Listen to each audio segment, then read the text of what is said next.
Hello, welcome to WingChun Workout, bringing you content on training exercises for WingChun.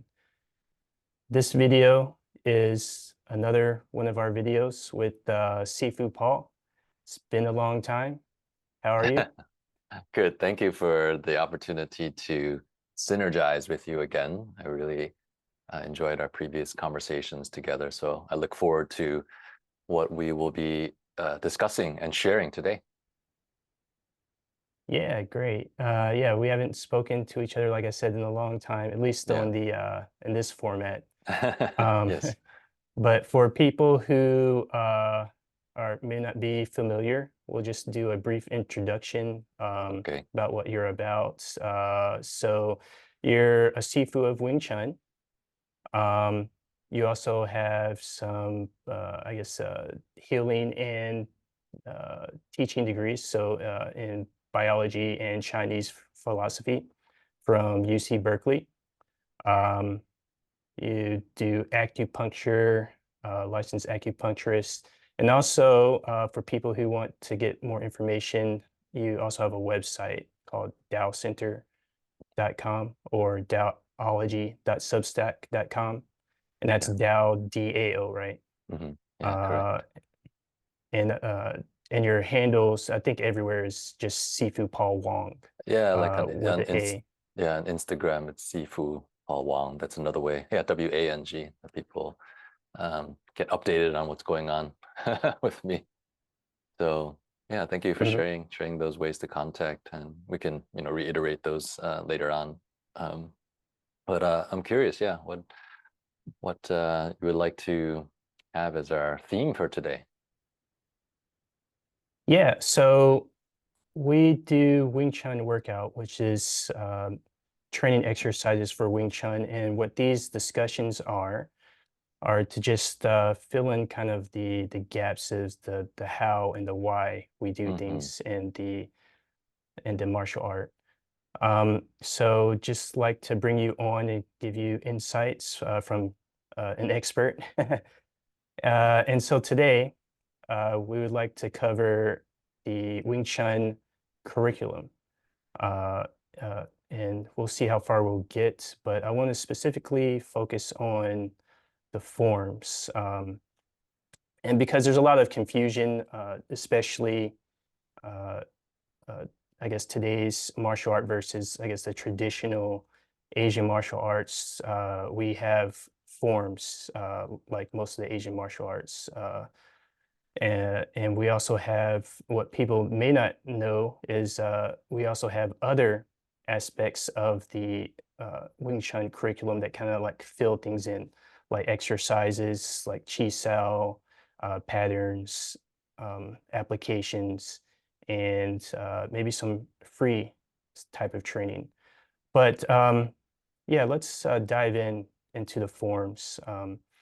So if you could just I guess from your experience or your take, what's like the general purpose of forms in Asian martial arts in general? Like, why do we even have these things? Yeah, really good question and topic. Try to keep it as clear and simple as possible without diluting the meaning. And I use different metaphors to bridge the confusion caused by the distance between what we know and don't know. And so in this moment, since you mentioned biology, maybe I'll use that as an example. You think about all the different forms of life, where and why did they come from? And it's related to the adaptation to environment that different forms arise. And so if your environment is water, liquid water, let's say, you have a certain form that develops. If your environment is more terrestrial, land-based, walking, right, then you develop certain forms. And if you want to specialize or are forced to adapt to due to resource allocation or reduction in resource competition, you decide to take to the skies. And so you develop other forms. So I like to take it out of the martial context for a moment, because often, like I mentioned, there's a lot of confusion and conflict about forms between the different styles. I don't have to name them. There's hundreds, if not thousands, of different styles, categorized in different ways. In our previous conversations, we talked about some of those categories, like forms or forms of systems that emphasize the value of, let's say, meditation, spirituality, and forms of systems that specialize, let's say, in combat sport and competition, etc. I think we had 4 or 5 different categories. And so those are the environments that would be analogous to, like I say, land, sea, or air, that in a way create those selection pressures. Like, you're not going to survive if you don't start to be able to fly long distances. You won't be able to survive if you don't develop the ability to hold your breath longer and longer underwater, eventually to be able to breathe underwater. So a bit more in the martial context, we've seen perhaps that certain styles that were not developed for, let's say, fighting efficacy fail. Just like let's say some kind of bird that doesn't spend much time in water would drown, right, in the water. It's just not designed for that. It doesn't have the forms for that. And so maybe one general categorization is sort of traditional, versus modern. And if we define those as styles, systems, forms that adhere to historical precedents and fidelity, this is how it's been taught for 50, 100, 500 years, and we cannot change it, a bit more conservative. And the sort of more modern idea of disruptive, like in technology, disruptive technology. And the priority is not this conservatism to try to perform the forms in a way that is accurate and precise according to the lineage, let's say, the long-standing lineage. It's more about testing to see where it breaks, right? And so that's sort of the MMA context. Even though at this point in MMA, and we're sort of several generations in, there have been some more rules that limit this idea of let's just test everything free form, no rules. And there's, of course, this is a very simplistic sketch. There are pros and cons and problems in both kind of realms, both sides of the spectrum. Excuse me. And so what's interesting about the forms is that it also evolves, even if you are a more traditional style, simply because of forgetting. And even if you try your best to be precise about the transmission, there will be personal stylistic differences that arise. And sometimes those are where the conflicts kind of bump up against each other, and those lineages diverge because disciple A doesn't agree about the form compared to disciple B.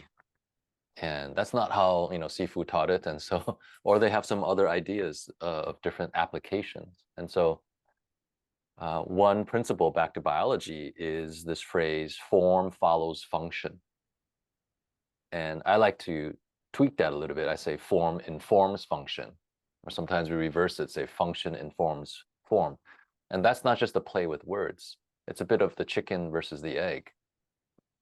And the problem of it with sticking too much to the forms, I'll say, is that the forms become sort of sacrosanct and important in and of themselves, which again is fine if that's your priority.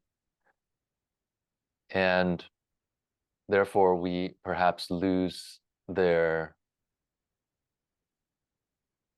value as bridges to function, to application. And so in a way, they become, let's say, more and more, I don't know if I would use the word dead, but less relevant for, let's say, real self-defense application situations. And in these lineages, maybe you ask them, what is this form for? They look at you blankly. What do you mean, what is it for? The form is the form. The form is for the Right. form. Yeah. Yeah. There's not this idea that the form follows function, or the form is informed by function. And so the problem is, in my opinion, that forms are secondary in a way, right? Chicken or the egg, right? Which came first? I would say that, say back in the day, someone got attacked, let's say with a downward strike, boom, right? And Mhm. they got knocked out or they got injured somewhere on the top of their head or forehead, right?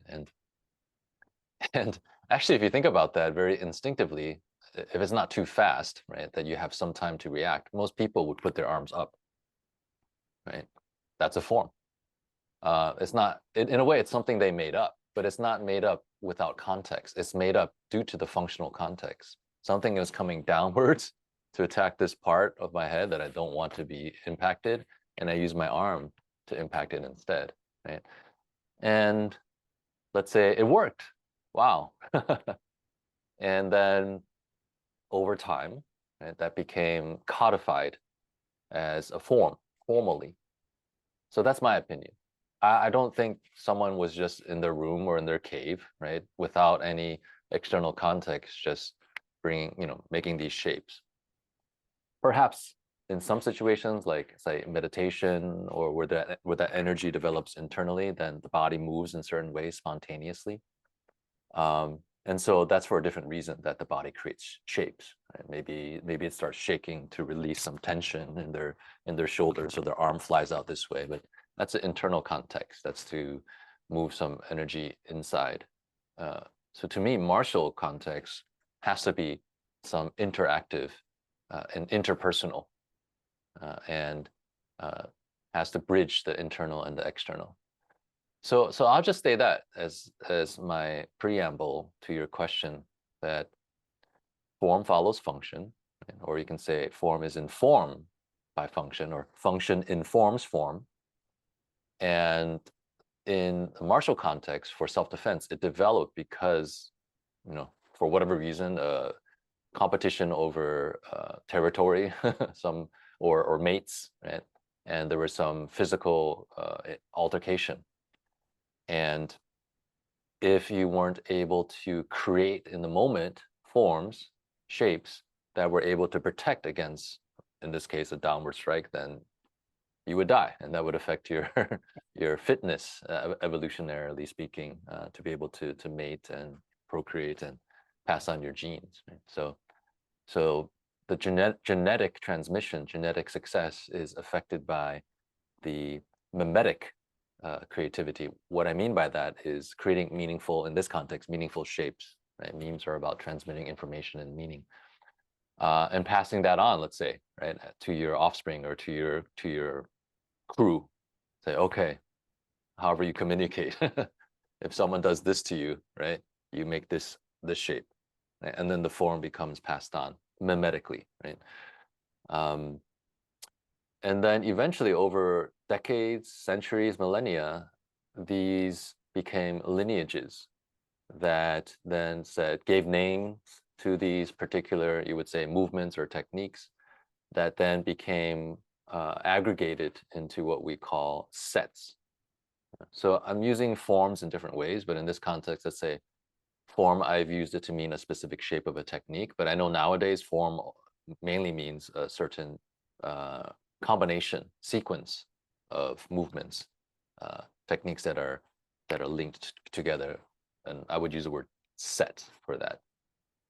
And yeah, And at this point, right, some of these forms and sets are hundreds of years old at least, and are strictly performed as such in some traditions, in some countries where the culture is more conservative, right? So respect your elders, and um, your point in life is to sort of pass on the traditions as is, versus, and again, maybe that's a more East, quote unquote. It's not so defined nowadays because of the internet and cultural transmission. There may be as many rebels, if you will, of tradition in the East now as in the West. But generally speaking, let's say, philosophically at least, it arose more in the West, this idea of analysis, the scientific process of breaking things down and testing them, right? Like physics, we have theoretical physics and experimental physics. It's very important to be able to test if these forms, right, these hypothetical forms actually would perform well in the Newtonian in the realm of Newtonian physics for applications, in engineering, right? And so we can even bridge that to martial engineering. It's not just shouldn't just be theoretical. Let's see if actually this particular technique or combination of techniques are effective. If so, good. Let's actually codify them, put them formally into the forms. If someone struck down and then you did a sideways movement or a downward movement, okay, it didn't do anything that was effective to protect myself, so let's delete that, at least for that context, right? And so that's why all the forms are also different. Like, what are you imagining? You talked about the why, right? Um, Perhaps even more important is the who. I want to survive, right, against this guy who's attacking me. Okay, that's the primary thing. And then, so when these different attacks come, then by context, I need to be able to pull out eventually spontaneously without overthinking the correct movement. And I'll finish there for a moment, is that is why then forms are repeated, right? They give us a way to repeat certain movements meaningfully. Now, we can go further and talk about solo forms versus partner form also, right? So the solo forms require a little bit more imagination, right? Otherwise, you're just moving your arms, which is fine in that context.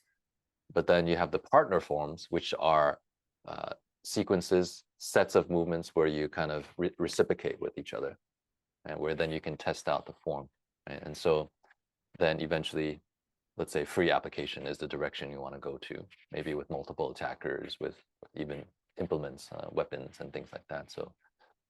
So yeah, I'll pause there and see if you have any follow up.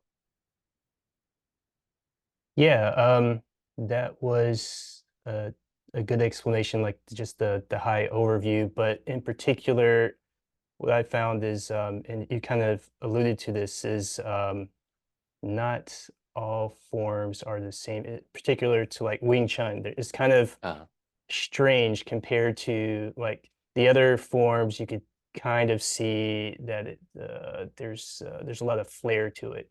Or some martial arts styles, they might have like a lot of yelling. It's kind of like, an ancient battle cry, and so you basically know what the form is for in that context. It looks like you're fighting someone, but Wing Chun is a little bit different, right? I, I'll tell you a story that back in the day, uh, and a lot of people, they still do this, mainly karate and some other styles.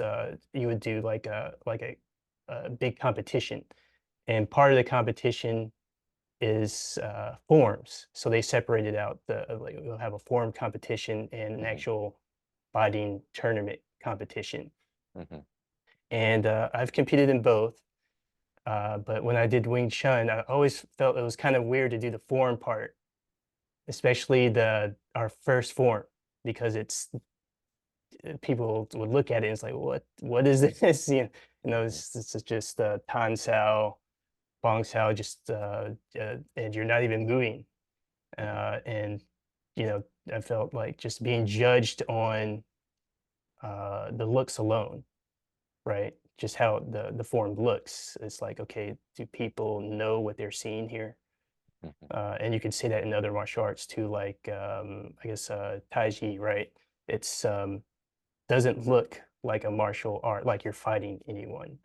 So I think that's a big, I guess, distinction between what we do in Wing Chun as opposed to a lot of the other martial arts where it looks like very martial, I would say. Mhm. Um, can you give some insight into, I guess,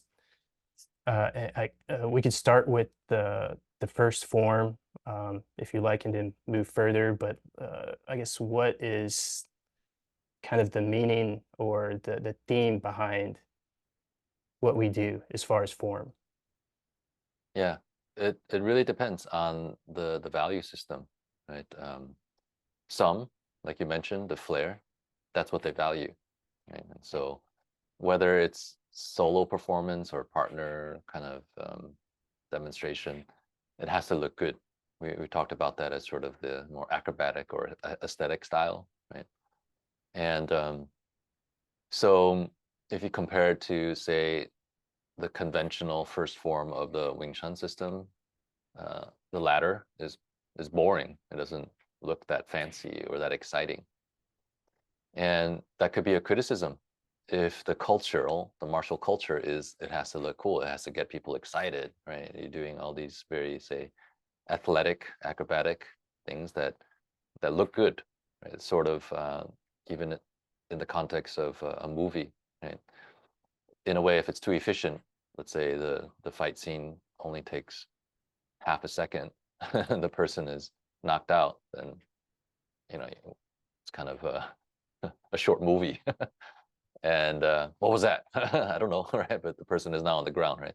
In a self-defense situation, however, that sort of economy of motion or efficiency of efficacy is a high value.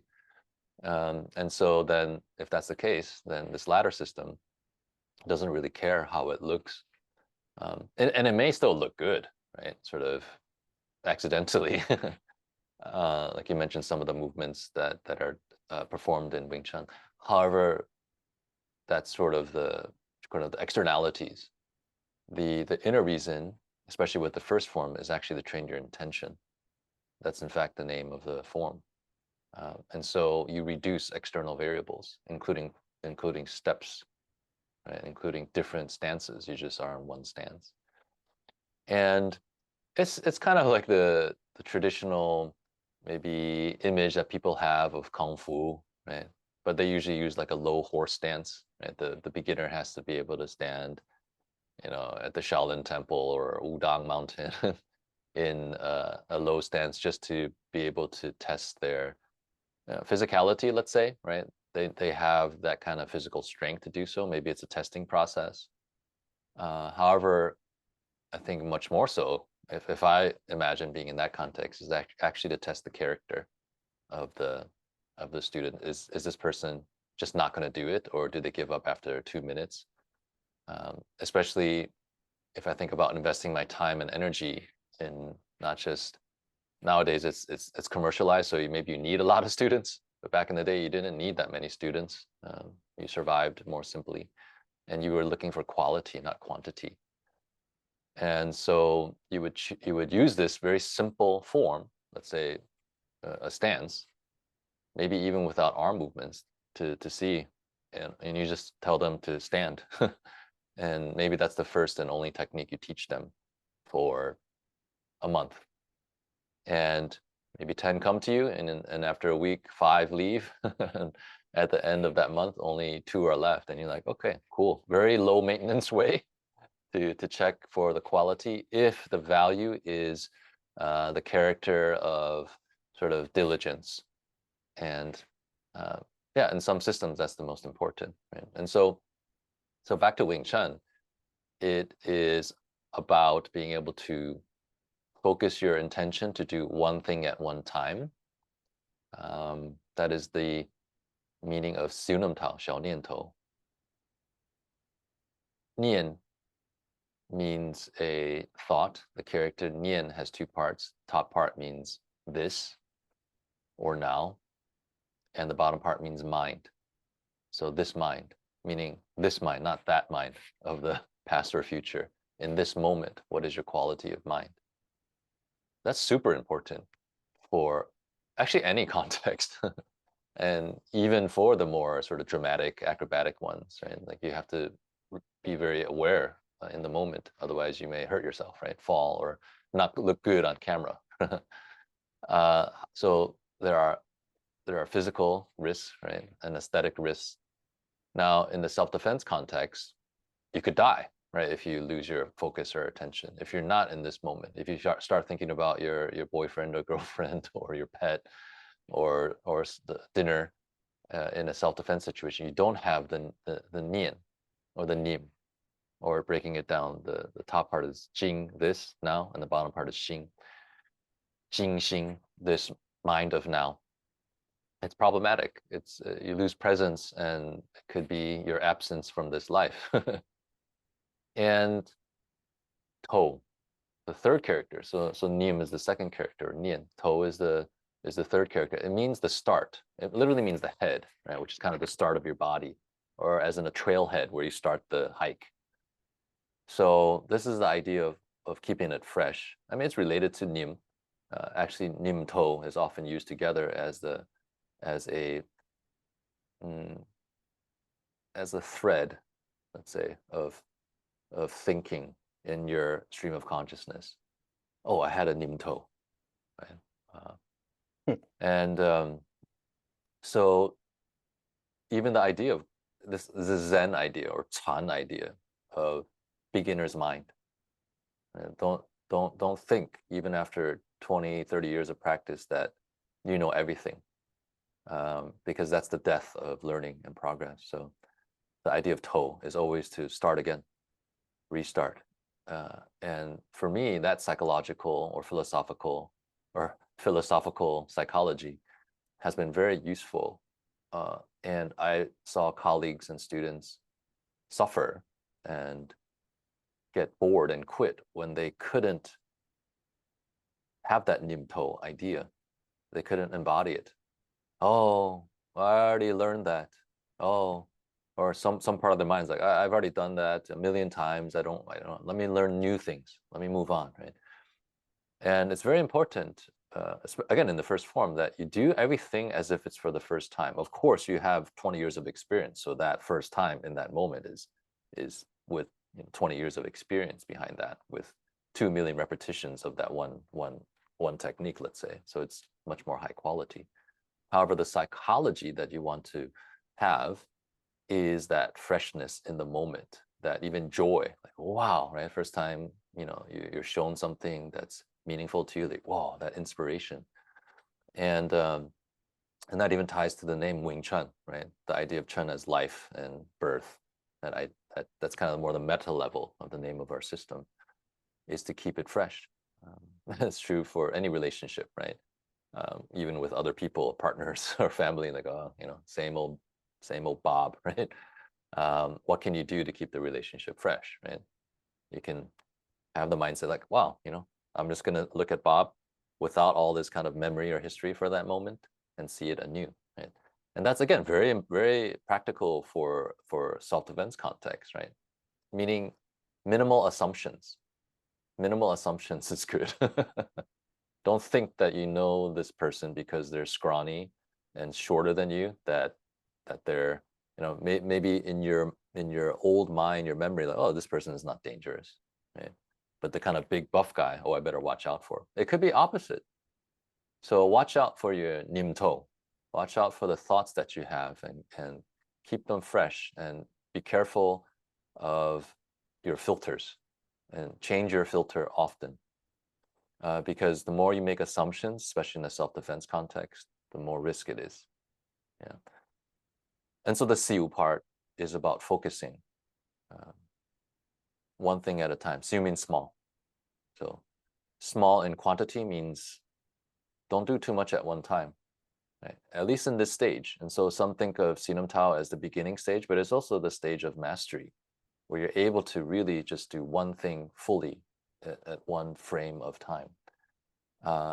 If you try to do two things, then your awareness is split 50%, right? If you try to do four things, then your awareness is split 25%. So it lowers the quality. More quantity, you're able to do 4 things, but really at the same quality as if you would have done each one of those one by one, right, with 100% awareness and focus. Yeah, it's a question for you, for the viewer to consider.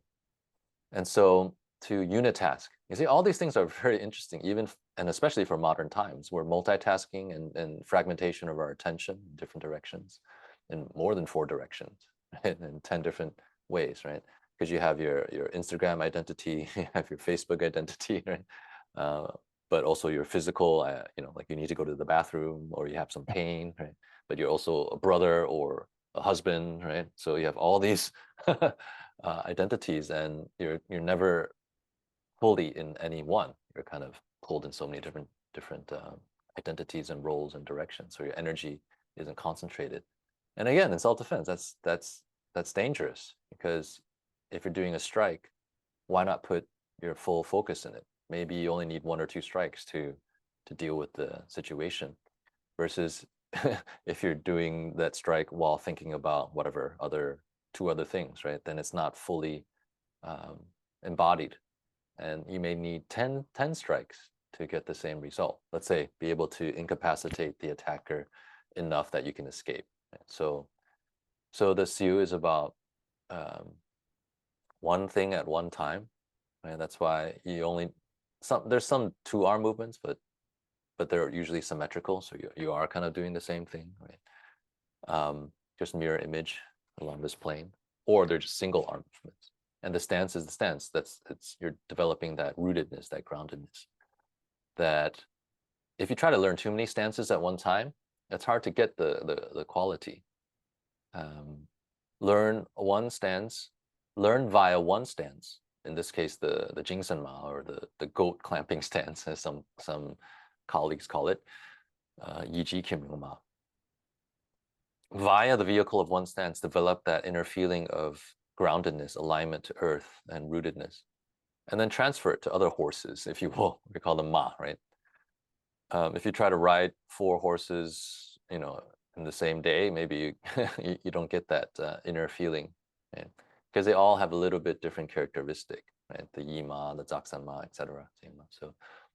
So simplicity as an antidote to overcomplication and too many variables. It's very important, especially in the beginning. But it's my opinion, actually, that Sinam Tao wasn't the first form that was developed historically. I from my experience, believe that it was codified later as an essence of the other forms, and even as a sort of fractal microcosm of the whole system. It contains seeds of the other forms, for instance. So I can say that for Sinam Tao, right, is a focusing of unitask, both physically, or the mind in the body, in such a way that it is fully present in the whole body, from top of the head to bottom of the feet. And in terms of movement, you're really driving your full intention and energy into this idea of the toe part, the third word, as this kind of impulse, this initiation to go from 0 to 60. How do you turn on? How do you overcome that hesitation, that procrastination within yourself first, right? We sometimes think of an external trigger like a green light or like a gun going off, ready, set, go. Sinam Tao, very importantly, is overcoming those hesitations and procrastination blockages within. Can you set the intention to do a movement and do it, and just perform it without any overthinking? Which is actually a very useful psychological state. Most of the time in this day and age, we overthink because we have too much information.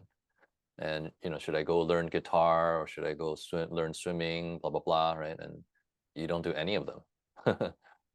So Sinam Tao is an antidote to that. Like, you decide and then you do it. In the beginning, that may be a gap of 1 second, and with more training, half a second. With more training, a quarter a second. For more training, maybe 1/10 of a second between intention and action, because you take out a lot of the emotional resistance or energetic blockages between your intention and action. So that's how I would explain my experience of Sinam Tao. Yeah, those were all good points. Especially with the I would say the popularity of Wing Chun, because where we're used to like a lot of martial arts styles is kind of like modern wushu. I would say the Hmm. Chinese martial arts, which for people who don't know, the wushu means actual martial art, right? Yeah. Wu means martial, yeah, and shu means art, yeah, literally. Yeah, but modern day wushu, it's more of forms. It's not. It's less of the practical aspect. It's more of the competition form aspect, and I think you see that now a lot with Wing Chun, right? Some people they actually have like put the modern day wushu into it to compete. It's kind of interesting. It's probably due to the popularity of the Ip Man movies. Um, Mm. but I would say what you said was important is because transitioning from movie style to if you actually want to train this, the actual martial art is a lot different um, than what Yeah, people would, you know, yeah. perceive. So yeah, I think that's very important. Um, so, and as far as the, and I guess we could get into the other forms later, but I would say like Siddham Tao, like you said, is very simplistic. And as far as the way the forms are organized in terms of, I guess, in general, of importance, would you say that all of the most important techniques are in Siddham Tao? Or like what is the, I guess, the thought process behind that? Because we just to give people a preview, like Siddham Tao is very simplistic, I guess the fundamental movements. Um, and then we start adding footwork in the second form, Tsum Kiu. And then let's say the third form, which is probably one of the not many people get to it, right, as one of the more advanced forms. Then we start to introduce elbow techniques, right? um, or I would say more elbow techniques, right? And it's kind of interesting how that's laid out as far as like, okay, you can't even move in the first form. To the second form, you actually are allowed to move as far as footwork. And then some of these other techniques, I would say in other styles of martial art, it's not such of uh, a big, I guess, learning curve or prerequisite because it may take in some styles, I'm not speaking for all styles, it may take years to learn the form with the elbow techniques or the special techniques. So could you speak to what is, I guess, the thought process going from one form and transitioning into the next form, and the the later form would be the wooden dummy, right? The Jang. They're a lot different techniques. So can you just explain like what's the thought process in transitioning from one form to the other? Yeah. So I prefer the word simple rather than simplistic. Simplistic to me feels like you're oversimplifying and you're reducing elements that are important. So simple is where you distill things to their essence. Um, and if you distill more, then you start to lose some of that meaning. And complication is when you elaborate on the essence, let's say, um, and maybe you add on things that are just secondary. And so in that way, the Sinim Tao does focus on the essence of the system. And you're right. The one main thing that's say missing in terms of um, movement is different stances, moving between different stances with say turning movements, shifting movements, or stepping movements. So in the way that was designed traditionally, right? Those were introduced in the second form. And although some lineages they create separate footwork forms, right, that are taught even at the say Sinum Tao stage as a supplement. So in the Sinum Tao, right, the dynamic movements are in the upper limbs, and the lower limb is static. And in footwork forms, the upper body is static, and the lower limbs are dynamic. And so that's a nice development, nice supplement. So the second form, I explained the first form and my idea that it's developing those internal characteristics that are necessary. Then that if you lack, even if you have new movements, they're not going to have the requisite quality that will help you reach mastery. We talked about, say, competition styles, which again, they have some intent. However, the movie styles that look good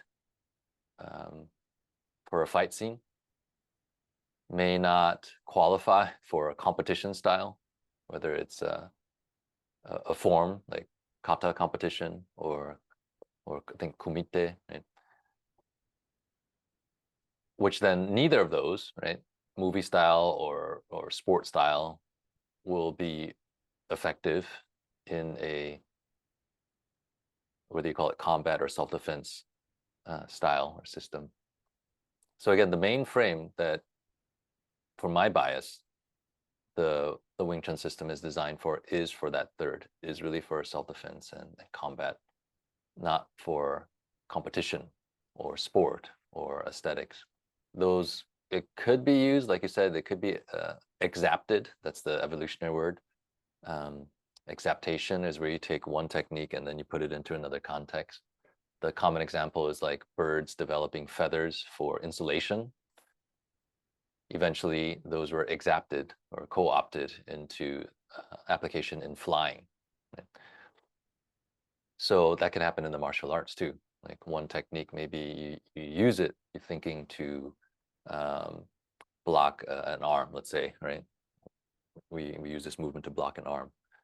However, it can be exapted to strike someone's neck too. And so there's a lot of, and that's why the function and application is so important, right? And that's very individual. Even if 2, 3, 4, 5, Sifus teach the form exactly with each other, they're clones. However, the creative interpretation as to how you apply those forms could be different, right? And one Sifu never uses the, let's say, the Bong Sao as a neck strike, right? They only use it as an arm block. And maybe vice versa in another school, they never use it to block an arm. They always use it to strike the neck. Okay, and so in another school, let's say a more integrative school, they use it for both, depending on context. And that's kind of my philosophy. I like to be able, because I'm a very creative person, and I enjoy removing my filters as much as possible. Just leaving the essential ones, like for me, efficacy, functionality. And I can put on the filter of history and this kind of tradition too. I use that. But if it's in the context of self-defense, I like to just put those glasses on of, okay, will this actually work? Is this technique multifunctional, right? Is this particular form, right? Technique from the form multifunctional? I love that. I love that. I tend not to like, okay, technique A is for function B, yeah, or technique B is for function D. That's it, right? I like to exapt, right? Exaptation. I like to use that principle. I like to use each technique for 5, 10 different situations. Isn't that great? Right? Then in a way, you don't need as many techniques because they're each much more adaptable and flexible to different situations. So to your answer about Sinum Tao, does it contain everything you need? I would say yes, if you add your creativity to it. Right? If you train or if you try to apply the form exactly as it's performed in the Sinum Tao form formally, then maybe it feels lacking, right? And again, footwork, okay. But I'm just saying about the upper arm, like attacks to your head and torso. It has everything there to protect that space. Especially if you're able to stretch and squeeze out as much juice functional juice from each of the techniques, right? And for a common example is like the first, well, at least in the way that we practice it, like let's say the wu, the protecting arm. I don't know if all lineages have that in the first form, but if you strictly say, you know, wu is only for the middle here, then it could work for strikes that maybe come in this zone here. But it strikes in this zone, right? You won't be able to protect. So I like to exact the wu by moving it even in this whole range to me, right? Or even a bit higher. So if you're more flexible, so the functional expression of a technique in the form, I believe, should be much more free and flexible. And because you cannot perform the form with all those variations. You can, but that form would take you 3 hours. And let's say traditionally the Sinam Tao had 108 movements, but you think, well, I can do better than that. I can add either more techniques into there that I felt like were missing, or like I'm saying, like do every single variation possible of a technique, and not just the one way that is traditionally performed. I'm gonna show it in 12 different ways in my neo Sinam Tao, and then the form ends up having 528 movements. And is that good or bad? I'll leave it to the viewer to decide.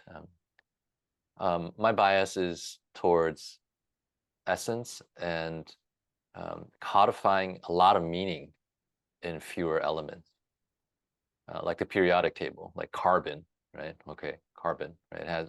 That's one of the elements, but that carbon, right, can bond to many other elements, just like one technique can be combined with many other techniques, right? So I love that creativity, but maybe that's me. Maybe that's I have that certain kind of ability, and someone else needs to be a bit more, straight-laced about it. So yeah, moving into the second form, there's a lot more asymmetry. We call it Tsum Kiu. Both upper body and lower body are more dynamic, sometimes simultaneously, sometimes in sequence, because we do stand sometimes without moving the legs, through certain arm movements. And the two arms are often doing different things. They're not doing one arm at a time, or the same movement symmetrically on both sides. So there's a lot more variation in that way. So yeah, the second form is teaching more combinations and to bridge different techniques with each other. You can say combinations of, let's say, 2, 3, 4 different techniques are introduced. So if you want to use a linguistic metaphor, I think we've used that previously. Let's say the Sinam Tao is setting the alphabets, what each of the letters are shaped as, how they're pronounced, etc. And then the Tsum Kiu is creating words. It's creating spelling. Okay? And in terms of biomechanics, besides the combination of upper and lower limb movements, Sinam Tao, as I said before, I believe it was extracted. It was distilled from the other forms. Again, did it come last or did it come second or fourth? Or I don't think it was the first form that was developed, because I see that it excerpts little seeds, maybe invisible to most people, of the potentiality of the other forms that come later. So which is why it's my opinion, it's sort of emergent or synergistic or excerpt of the other forms. So, Tsum Kiu is really to strengthen the body in a frame by frame way. So with Tsum Kiu, you should develop a strong structure in every frame of movement. And that's important. So it's a more constructive form. You should have that connection between the joints, and especially when you're striking, they should all be, the neuromusculoskeletal system should be like one whole, and you can test that out in each frame. Every frame of Tsum Kiu, if you hit pause and you push on the practitioner, they should be able to hold that pressure, be able to bring that impact from the contact point down into the ground. And so that's a long process to strengthen the body in that way. Maybe it takes some years, right? And so you become a certain animal, right? To go back to evolution. Maybe you're like a horse, I don't know, or a hippo, or something that's very solid, right? That a rhino. Regardless of your size, you could be a child, a 70-pound child, but in terms of your animal body, you develop it in a way that's connected and structurally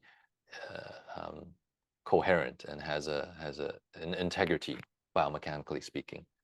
And so you're correcting things like lifting the shoulder up, right? That injure that kind of integrity.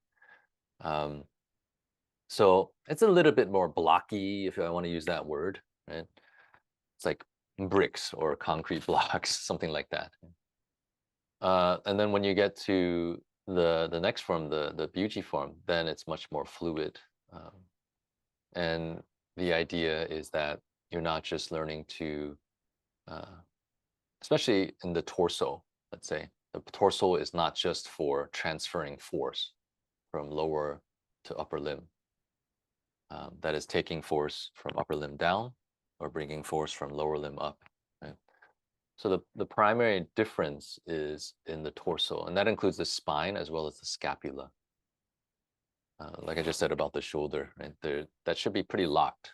Right? So there's this kind of popping and locking, to use a dance kind of metaphor, but it's not just metaphorical. I've seen poppers and lockers who said, "Oh, that's very much like Tsum Kiu." they lock, right? They create these shapes that are pom, right? That if you're standing in front of them, would be efficacious for self-defense more than some other styles, let's say, of martial art. And so the third form really unlocks, right? So the torso is not just used for transference of force or transmission. It is actually becomes a source of force itself. That is, you really mobilize the spine and scapula and collarbone, which if you started with, then your body would not have the strength and integrity, right? If you did too many of them, it would be like wiggling, right? You would be like a wet noodle. So it makes sense to me that the Biu Jee form, which unlocks that which was locked, which liquefies that which was solidified, has to be in that sequence. You could learn it the other way, but I would say that as for pedagogy, I would say that would be a disservice. And so I know some people, oh, Biu Jee, I want to learn that form. It's so cool. And you can say you've learned all the forms. Yes, then you don't like the previous, any other ones, and you just want to do Biu Jee for the rest of your life. Yeah, you can make it work.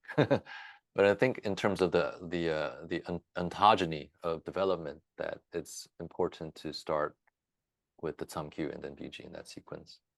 And so you learn to extend your body to longer ranges as well as contract it into smaller space. This is the third form, the Biu Jee.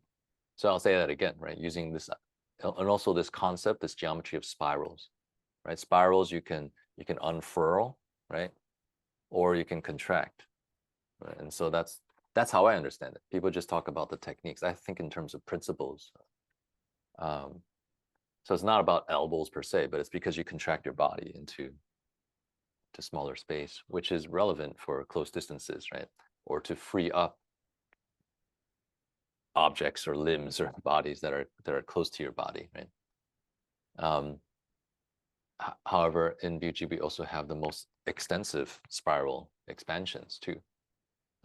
We have things like Sakeng Sao, for instance, that really stretch out the body and extend the spine, and you get another maybe 20-30% of range beyond the main distance of Tsum Kiu. And you can shrink maybe 20-30% in space. for closer distance than what's mainly practiced in the Tsum Kiu form. And then when you get to the third form, the fourth form, I would say, the Mokyanzang, I would say it's an integrative form. And there's some more variations and angles that you're playing with. And so you learn to lock and unlock your body with expertise because you are training on this implement that's behind you, this wooden post, 木人桩, wooden person pile or post, pillar, that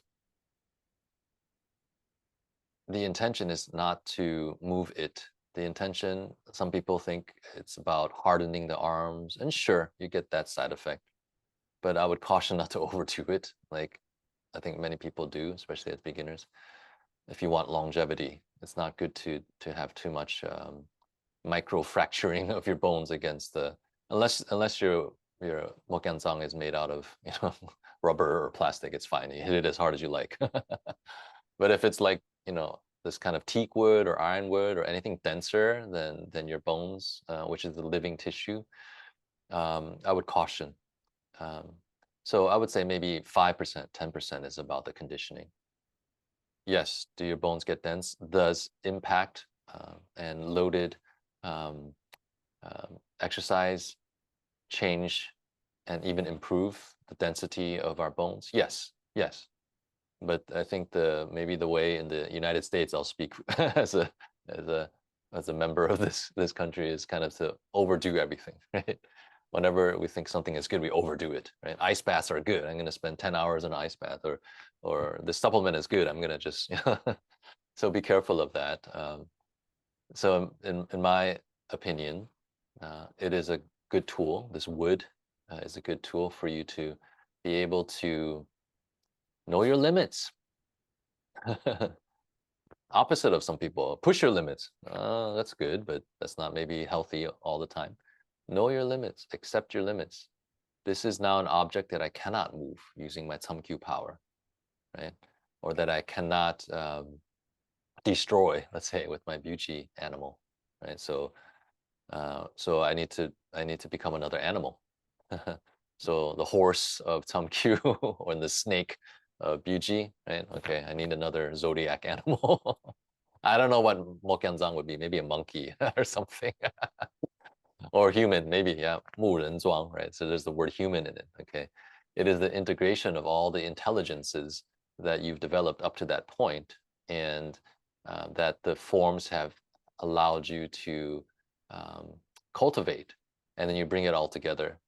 And then also, yeah, full circle, you reach your limits, you accept that you have a limit. That's really important too as a martial artist, right? If you want to fight 20 people, maybe not, right? So when you when you're stronger, more structurally sound than the opponent, then it's Tsum Kiu, right? When you need more or less range, then you can use Biu Jee.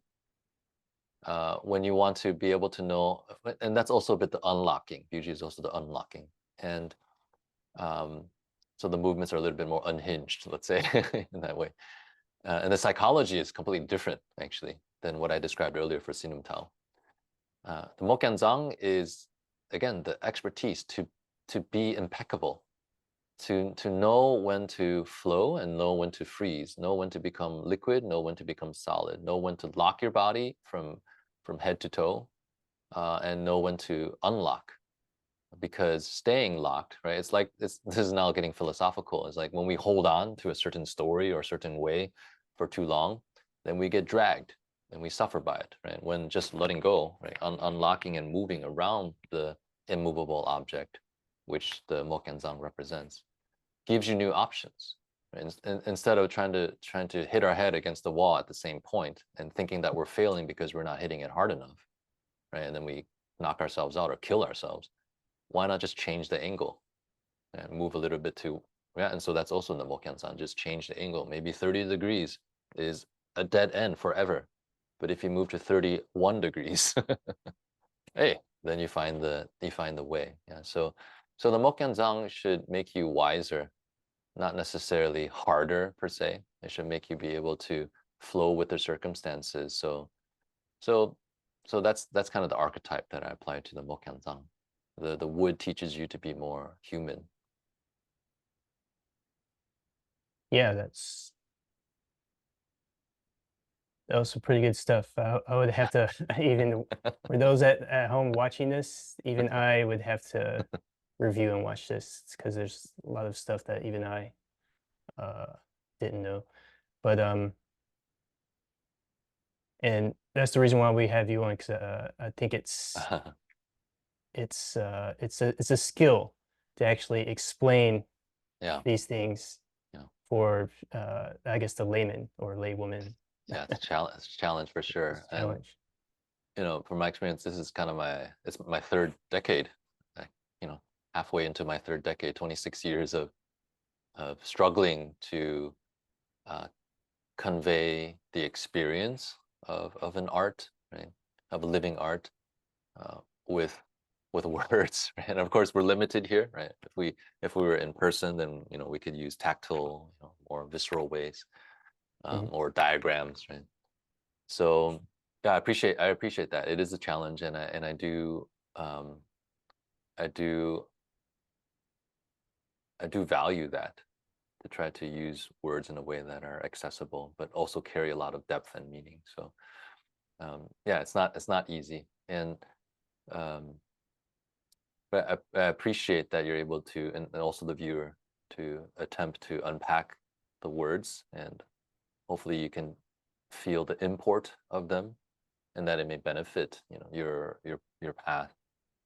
Um, because I'm Mhm. just one filter, right? And I experience things in a certain way. However, I do sort of honor my honor my experience in different fields, um, music, yeah, calligraphy, medicine, yeah, and philosophy, literature, uh, and be able to draw from different fields. Teaching children, teaching in 20 different countries, so drawing from that multicultural way to find some crack, uh, uh, to get into to the listener, that can be nutritious for you. Yeah, so appreciate that.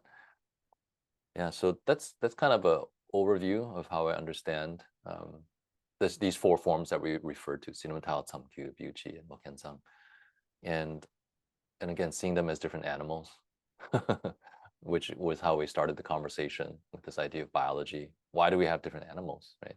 In a way, different styles or forms, because they function best in different environments. So that's the nature, right? So the cultural, like martial arts is a culture, right? It's a man-made thing. Of course, we're from nature. Our bodies are from nature, and we have to kind of find that fine line. Like if we ignore the fact that we're human animal, and we try to fly, right, right, and so that's my thought a little bit with certain martial arts. They're kind of stretching the limits of the human body beyond what's, let's say, it's more optimally designed for, right? And so maybe a 90-degree rotation to kick, okay, or 180-degree rotation to kick, right? But once you get to 360, 720 then I'm like, yeah, we're not like octopi, right?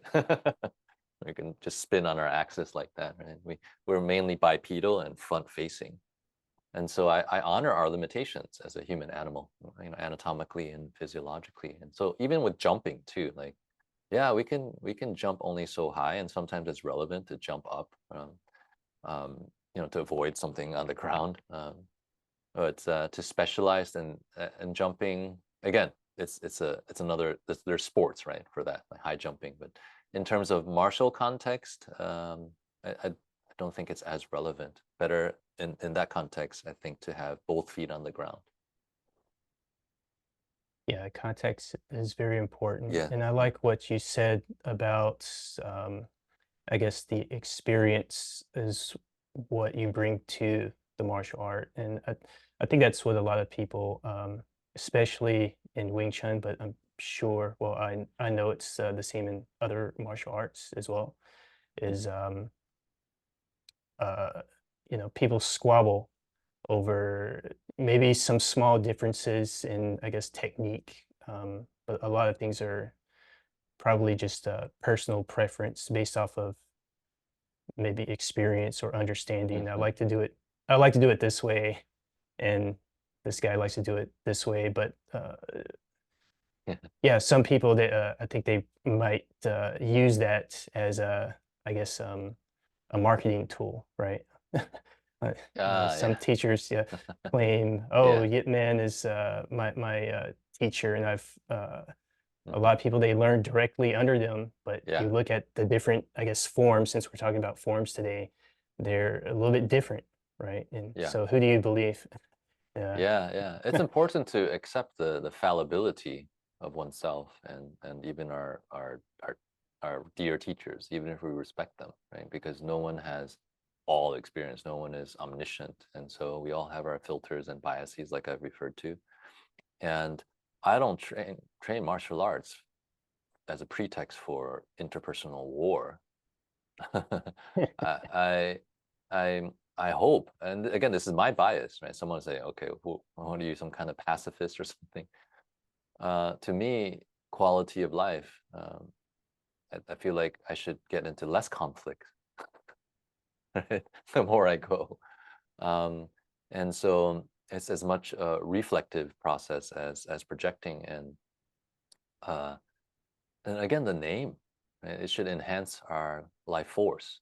Wing Chun, or Wing to praise, which means to enhance. Let's bring more of this. This is amazing, right? This Wing, um, and then Chun, spring, right? And in English, it means to be more flexible, right? Springy, and let people think what they think. Let people yell, and and say that they're right. Fine, they have every right to feel right, subjectively. And there's enough possibility space for everyone. And of course, sometimes again, there's certain boundaries that are pushed up against, and then you have to decide, like, okay, how am I going to, right? And so for me, I'm not saying that I'm a pacifist. Uh, I'm saying that for the most part, because we're lucky in modern life that we don't have to um, apply all these forms for life or death situations. However, or in violent encounters. However, we can use them to enhance our life. And part of that is having an open mind. Part of that is exploring the depths of your art, whatever it is, and even having somewhat of a philosophical view of things. Right? So it's not just about the physical technique. What does again, all these, I won't name all the names of the techniques, but what can bong sao mean beyond just this particular physical action? um, can you be really well grounded in the physical embodiment of the art and be a badass in terms of applying it, and also be able to expand its relevance beyond just the one-on-one, or the self-defense kind of situation. So to me, the forms are also for that, especially the Sinam Tao, actually. So is actually, I can use the word meditation, right? The other ones are also, right? But if your life is very complicated and feels just pulling in so many directions, I would prescribe the Sinam Tao, right? Where you teach yourself to do one thing at one time with your full quality and awareness in it, and and it can be healing in that way, which then can make you a better warrior, right? When you're psychologically in a better state. But if you have anxiety and depression and confusion and just pulled, and your attention is hijacked and commodified by algorithms, etc., it's good to unplug by replugging to your deeper self through these practices and through these forms. So um, yeah, I think I would I would sort of wrap it up in that way. Yeah, this is all good information. Like I said, I will be definitely revisiting the this video and kind of just reflect on what's been said, and just appreciate you taking your time out of your busy schedule. Uh, just to I guess impart your knowledge, or because I think it's very important, especially now today, like you said, to get to the Sinum Tao, Hmm. the essence of, okay, what are we doing here? What is it all about? Because uh, like I said before, it could be kind of a chaotic scene. The Hmm. movies, Yeah. demonstrations, which is, I mean, I like a good Ip Man movie, so Yeah. you don't see me complaining there. But yeah, you have to transition from what we see in the movie to what we really do. And for the layperson, they may not understand, and that could, uh, I guess, be a deterrent from looking further. Hmm. Um, or some people, that are really like to Hmm. explore. They like to really get into it, and I think that's this this type of format hits both. Yeah. Um, Appreciate mhm. that. Yeah. I think if I had an objective for our conversation today, it is to expand the possibility of what movement can be, right? What martial art can be, and what Wing Chun can be. I know I have a particular way of seeing things, as all do. So I just wanted to offer my voice and my kind of pie of the, my slice of the pie, insert it somewhere to see if it can inspire someone to engage with the practice. And then for those, let's say you call those the laymen, and for those who do practice Wing Chun, whatever style, and maybe for 50 years, longer than me, right? For me, it's just over a quarter century. Um, to give depth, and because I'm not just drawing from the the well of martial art, or the smaller well of kung fu, or the smaller well of Wing Chun, which gets kind of narrow.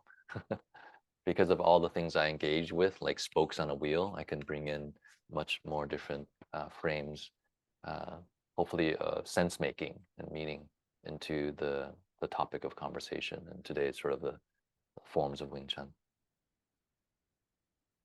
Good. So, so before we wrap up, um, we've mentioned before you can be reached, or if people want to know more Mhm. about you, your social media handle is at Sifu Paul Wang with an A, not an O. Yeah, Uh, Sifu, Sifu, the Cantonese kind of pronunciation, Sifu Paul, yeah, Paul, and yeah, Wang. I yeah, pronounce it Wang, but it looks like Wang. yeah. Yeah, that's at my Instagram. I think that's kind of the more active one that I've been using lately. If you want to contact Mhm. me directly, email is a good way. You can do it through Instagram too, but info at daocenter.com, DAOCENTER.com is my direct contact. Also the website daocenter.com. So yeah, I'm Mhm. always happy to hear what people have to say, and even questions. And I like to engage in those kind of exchanges, time willing. And just finally, to wrap up, if you want to get more information about what you see on the channel here, as far as the exercises, you can visit WingChunWorkout.com as well.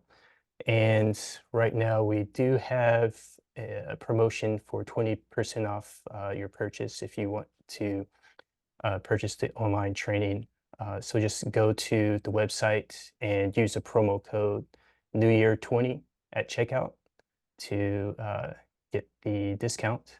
And we'll also put this information in the description as well. But yeah, okay, Sifu Paul, it's always good to hear from you, speak with you. Likewise. Yeah. And until next time, we, Yeah. Thank you so much, seeing yeah. Aaron, and also the viewers. And we're at the end of the year here, so I feel like saying Happy New Year and look forward to what comes in 2024. Yeah, to timestamp it a little bit. Yeah. Gotcha. Okay, Sifu Paul. Okay. Have a good one.